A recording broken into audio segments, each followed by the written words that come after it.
যেখানে ভূতের ভয় সেখানেই সন্ধে হয়। বাংলা প্রবাদটি যেন সত্যি হতে চলেছে ফিফা 2026 বিশ্বকাপকে ঘিরে। আয়োজক দেশের তালিকাতে কানাডা, মেক্সিকোর সঙ্গে যুক্তরাষ্ট্রের নাম আসার সঙ্গে সঙ্গে একটা আলোচনাও চলে এসেছিল স্বাভাবিকভাবে। ভিসা মিলবে তো? বিশ্বের যে কোটি দেশে পর্যটক থেকে শুরু করে অভিবাসীদের জন্য ভিসা কার্যক্রম সবচেয়ে কঠিন, তাদের অন্যতম যুক্তরাষ্ট্র।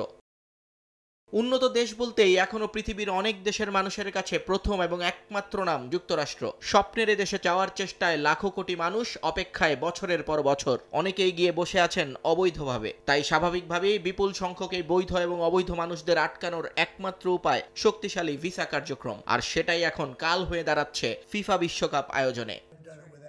যদিও কদিন আগেই মার্কো রুবিও এবং ইনফান্তিনোকে নিয়ে ম্যাচ টিকিট থাকলে সমর্থকদের জন্য ভিসা কার্যক্রম সহজ করার কথা জানিয়েছিলেন যুক্তরাষ্ট্রের প্রেসিডেন্ট ডোনাল্ড ট্রাম্প। কিন্তু একই দিনে 19টি দেশের নাগরিকদের যুক্তরাষ্ট্রে প্রবেশে যে সীমাবদ্ধতা ছিল সে বিষয়ে কোনো মন্তব্য করেননি তিনি। এবার সেখানেই আটকে গেল ইরান।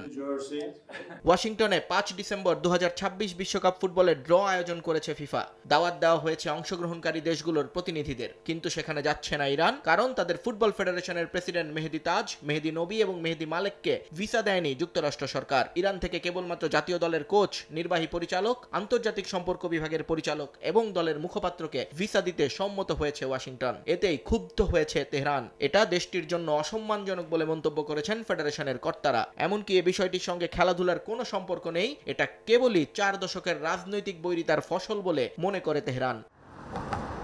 এই ঘটনায় ফিফা বরাবর অভিযোগ করেছে ইরান ফুটবল ফেডারেশন, কিন্তু বিষয়টি নিয়ে এখনো নিশ্চুপ ফুটবলের নিয়ন্ত্রক সংস্থা। এমনকি হোয়াইট হাউসের পক্ষ থেকেও করা হয়নি কোনো মন্তব্য। নিয়ন মোহাইমিন, সময় সংবাদ।